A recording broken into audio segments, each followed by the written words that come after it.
ओम शांति। Building team spirit. कैसे हम एक टीम में कहिए जो खिलाड़ी है उनकी आपस में अच्छी तरह से तालमेल बन सके, अच्छी तरह से खेल सके, उनको अच्छी तरह से सपोर्ट मिले, उस विषय में अभी चर्चा करेंगे। इस बार स्पोर्ट्स शब्द सुनते ही सभी के दिलों में, दिमाग में अभी भी ओलंपिक, जो टोक्यो ओलंपिक हुआ, टोक्यो ओलंपिक 2020, इसकी स्मृतियाँ अभी भी फ्रेश होंगी, क्योंकि इस बार भारत ने काफ़ी अच्छी परफॉर्मेंस दिखाई। सबको बहुत उमंग उत्साह जो है इस समय था। भल जितने भी हमको मेडल मिले, लेकिन और भी ऐसे ऐसे खेल थे जिसमें मेडल नहीं मिले, लेकिन चौथे स्थान पर भारत रहा। मतलब बहुत नज़दीक था मेडल के। तो इस बार की परफॉर्मेंस से हम सब बहुत बहुत ज़्यादा खुश हैं। इतना ही नहीं, हमारे भाई नीरज चोपड़ा जी ने गोल्ड मेडल लिया एथलेटिक्स में। ये तो जैसे सोने पर सुहागा कहते हैं, इस प्रकार था। और बहुत समय से, बहुत ज़्यादा समय से हॉकी में मेडल के लिए हम बहुत एफर्ट्स कर रहे थे, और 41 इयर्स के बाद भारत को हॉकी में भी उपलब्धि हुई, सफलता मिली। एक तरफ देखिए एक टीम इवेंट था हॉकी, एक तरफ देखिए एक इंडिविजुअल इवेंट था जैवलिन। जिन दोनों ही इवेंट्स में हमको पदक मिला। क्योंकि बात बिल्डिंग टीम स्पिरिट की है, तो क्या सिर्फ जो टीम इवेंट होता है उसमें ही टीम स्पिरिट की ज़रूरत है, और जो इंडिविजुअल गेम होता है उसमें इंडिपेंडेंटली खिलाड़ी अपना परफॉर्मेंस दिखाते हैं? क्या ऐसे होता है? नहीं, क्योंकि खिलाड़ी जब फील्ड पर आता है उसके पीछे बहुत सारी और बहुत प्रकार की मेहनत हुई होती है। हर प्रकार के व्यक्ति उसमें इन्वॉल्व होते हैं। उनके कोच होते हैं, उनके डाइटिशियंस होते हैं, न्यूट्रिशनिस्ट होते हैं, साथ में फिजियो जो कराते हैं वो लोग होते हैं, और मेंटली हेल्प करने के लिए काउंसलर्स भी होते हैं, साथ साथ एडमिनिस्ट्रेशन वाले भी होते हैं। तो ऐसे नहीं है कि यदि इवेंट इंडिविजुअल है तो सिर्फ वह एक खिलाड़ी अपने ही बलबूते पर आगे बढ़ता है और कुछ न कुछ हासिल करता है। ऐसी बात नहीं होती है। दिखने के लिए एक खिलाड़ी सामने दिख रहा है, लेकिन पीछे बहुत सारे लोगों का उसमें योगदान होता है। परिवार वालों का कितना योगदान होता है। तो कोई भी चीज़ की अचीवमेंट हो, चाहे वो स्पोर्ट्स ही क्यों ना हो, चाहे कोई भी और प्रकार का फील्ड क्यों ना हो, लेकिन किसी भी चीज़ को अचीव करना है तो हर जगह पर टीम वर्क होता है। उसके बिना अचीवमेंट इम्पॉसिबल है। यदि कोई व्यक्ति यह सोचता है कि मैं अकेले कर लूँगा, तो शायद यह उसकी क्या कहें, कम समझ है कि मैं अकेले सब कुछ कर लूँगा। जो हमारा संसार है ये एक समाज है। ये कोई अकेले अकेले जीने वाली दुनिया नहीं है। वैसे तो आजकल अकेले अकेले ही लोग रह रहे हैं, लेकिन हम देख रहे हैं उसका इफ़ेक्ट कितना लोगों की लाइफ पर, लोगों की फैमिलीज़ पर, उनके हेल्थ पर हो रहा है। इसलिए कलेक्टिवली रहना, मिलजुल करके रहना और मिलजुल कर रहने से बहुत बहुत बहुत ज़्यादा फायदे होते हैं, क्योंकि हर प्रकार की कला हमारे में नहीं होती है। हर प्रकार से कोई भी चीज़ को समझना, क्योंकि कोई भी चीज़ के बहुत सारे एंगल्स होते हैं, व्यूज़ होते हैं, तो हर चीज़ शायद हमारे समझ से बाहर होगी, या कोई हमको मिलेगा जो हमको उस प्रकार की समझ देते हैं। इसलिए टीम स्पिरिट बनाए रखना बहुत ज़रूरी है। कहते हैं एक बार एक सभा लगी हुई थी, और उस सभा में जैसे असुरों और देवताओं को बुलाया गया था। पहले असुरों को बुलाया गया और बहुत सुंदर आलीशान भोजन जो है वो रखा हुआ था, और सबको जो है वो निमंत्रण था कि आप पेट भरकर ना भोजन स्वीकार कीजिए। लेकिन एक शर्त रखी हुई थी कि आपको हाथ ऐसे बेंड नहीं करना है। नहीं, भोजन करना है, भोजन तो ऐसे करते हैं ना, लेकिन आपको एल्बो के पास बेंड नहीं करना है, आपको अपना हाथ सीधा ही रखना है। अब ये क्या विडंबना है, ये क्या पजल है, कैसे खाए बिना हाथ ऐसे बेंड किए? तो असुरों ने क्या किया, अपने मुंह से खाना शुरू कर दिया। अब आप सोचिए, भोजन कितना भी आलीशान क्यों न हो, लेकिन यदि हम मुंह से खाना शुरू करें, कोई भी रस वाली चीज़ है उसको पिएंगे कैसे? क्योंकि उठाना नहीं है हाथ, एल्बो बेंड करना नहीं है, और लास्ट में आपका चेहरा कैसे दिखेगा? तो असुरों को कोई मजा नहीं आया। उनको लगा ये क्या है, हमारे साथ खिलवाड़ हो रही है। और फिर नेक्स्ट बुलाया गया देवताओं को। शर्त वही रखी थी कि आपको एल्बो के पास बेंड नहीं करना है। तो देवताओं ने क्या किया, ठीक है ना, ऐसे नहीं खाना है ना, हाथ सीधा रखना है, तो ठीक है, सामने जो और एक देवी या देवता खड़े हैं उनको उन्होंने खिलाना शुरू कर दिया।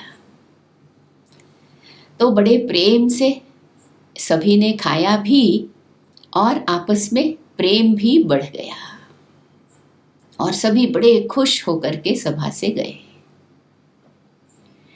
अब देखिए, दोनों के सामने सेम प्रकार की चैलेंज थी, लेकिन जहां पर आपस में मिलजुल करके कार्य किया तो वहाँ सफलता मिली, खुशी मिली, आनंद मिला, तृप्ति मिली, कंटेंटमेंट हुआ।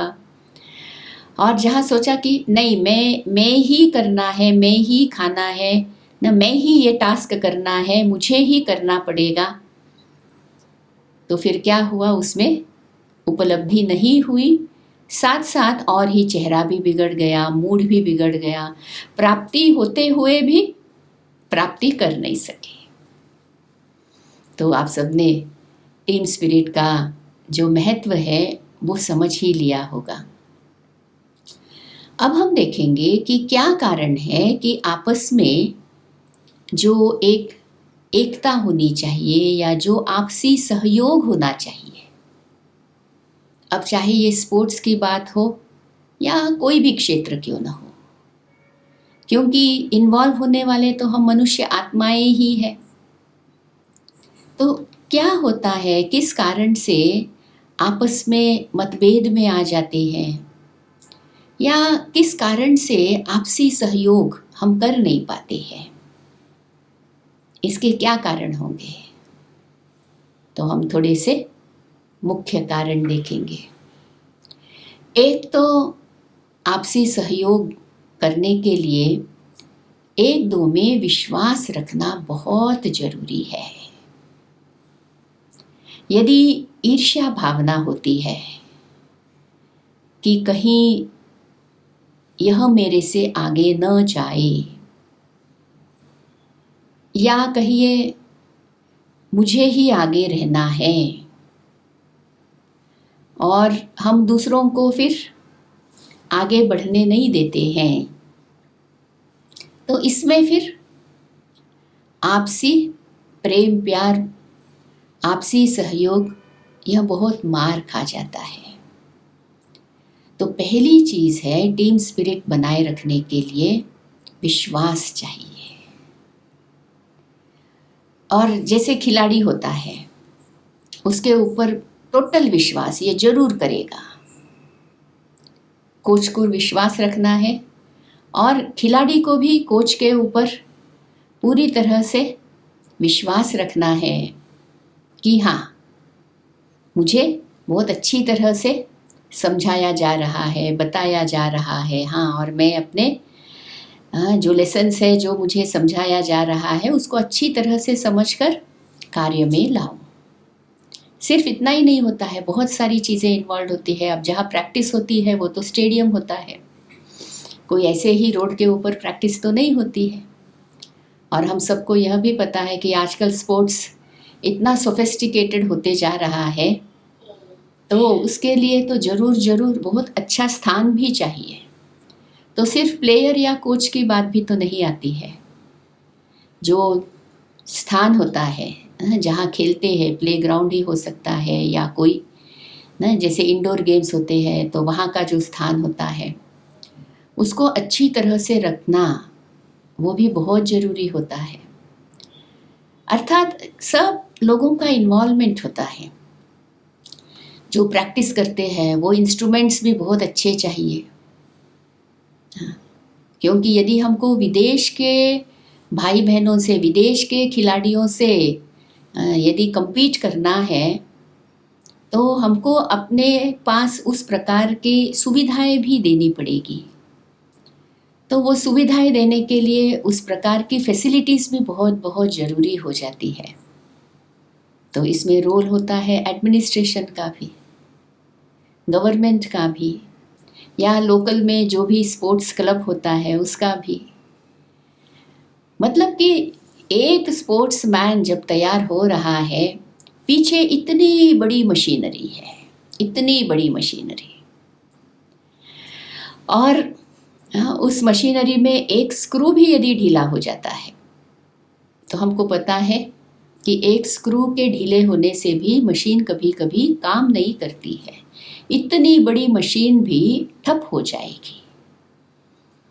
तो हर व्यक्ति जो इन्वॉल्व है उनकी बहुत ज़रूरत है, और हमको उनके लिए बहुत एक प्रकार का रिस्पेक्ट चाहिए।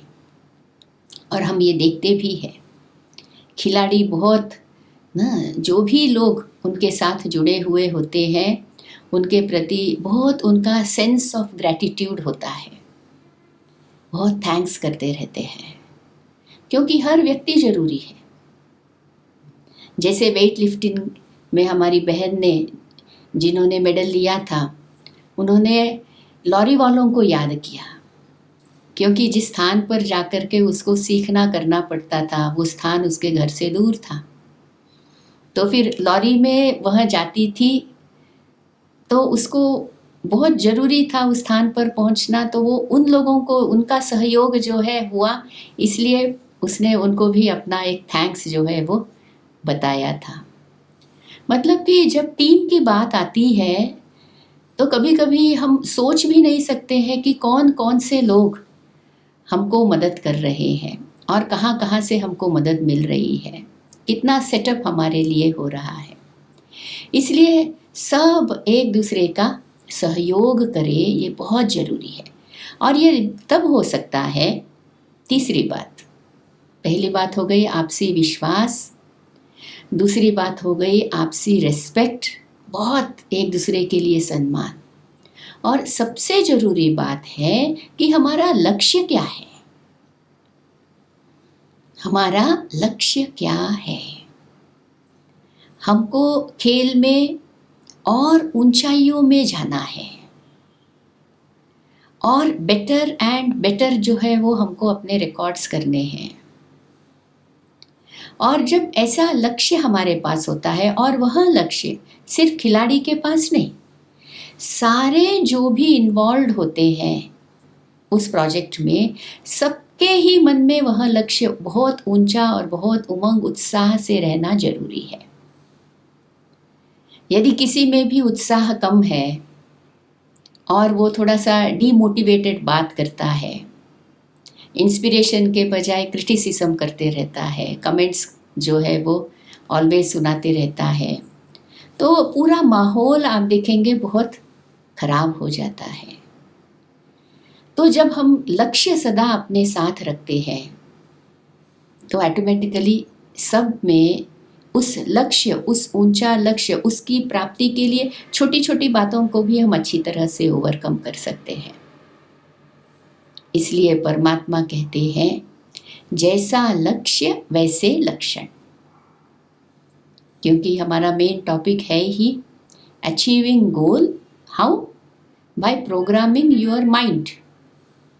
तो गोल हो गया लक्ष्य, और उस लक्ष्य को अचीव करने के लिए लक्षण लाने पड़ेंगे। उसमें सबसे बड़ी चीज़ है आपके मन की तैयारी,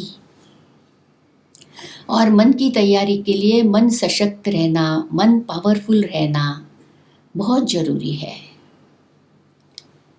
तन के ऊपर तो बहुत ध्यान देते हैं, क्योंकि बहुत अच्छी चाहिए, स्ट्रेंथ चाहिए, एजिलिटी चाहिए, हर प्रकार की चीज़ चाहिए। लेकिन यदि मन और कुछ होता है तो फिर उसमें फ़र्क पड़ जाता है, नर्वस हो जाता है खिलाड़ी तो उसमें फ़र्क पड़ जाता है। आप सभी ने गौर भी किया होगा कि इस बार के ओलंपिक्स में मेंटल हेल्थ की बातें पहली बार होने लगी थी, क्योंकि थोड़े थोड़े खिलाड़ियों को थोड़े से डिप्रेसिव फीलिंग्स आ रहे थे। तो इसलिए मन को शक्तिशाली रखना बहुत ज़्यादा इम्पॉर्टेंट है। मन पावरफुल रहे, मन पॉजिटिव रहे, मन को बहुत अच्छी तरह से एक दृढ़ता उसमें रहे, ये बनाए रखना भी बहुत बहुत ज़रूरी है, जिसमें फिर योग अभ्यास हमको बहुत बहुत मदद करता है। इसलिए हम सबको ये कोई जो अचीवमेंट होती है वो कोई एक की नहीं होती है। हाँ, करने वाला परफॉर्मर तो मोस्ट इम्पॉर्टेंट है, और अचीवमेंट के बाद पदक उसको मिलता है, फूलों का हार उसको मिलता है, गले में मालाएं उसके पड़ती है, फोटोज़ उसकी आती है। जी, जो पीछे है उनका मतलब बहुत कम वैसे रिकग्निशन होता है। हाँ, आपस में फिर रिकॉग्नाइज होते होंगे, उस प्रकार का जो इवेंट होता है उनका जब आपस में मिलना करना होता है उसमें रिकॉग्निशन होता है। लेकिन ये भी एक त्याग कहिए, ये भी एक प्यार कहिए हमारा, कि चलो हमने अचीव किया, और इस प्रकार का हम टीम स्पिरिट बनाए रखें तो ज़रूर ज़रूर हमारा भारत आगे भविष्य में बहुत ज़्यादा मेडल्स जीतेगा, और बहुत अच्छी तरह से हम खेल सकेंगे जब हम बहुत प्रेम प्यार से, विश्वास से, रिस्पेक्ट से, सदा लक्ष्य को सामने रखने से अपनी टीम स्पिरिट बनाए रखते हैं। तो इसी आशा से स्पोर्ट्स में इन्वॉल्व या स्पोर्ट्स प्रेमी सभी भाई बहनों को ओम शांति।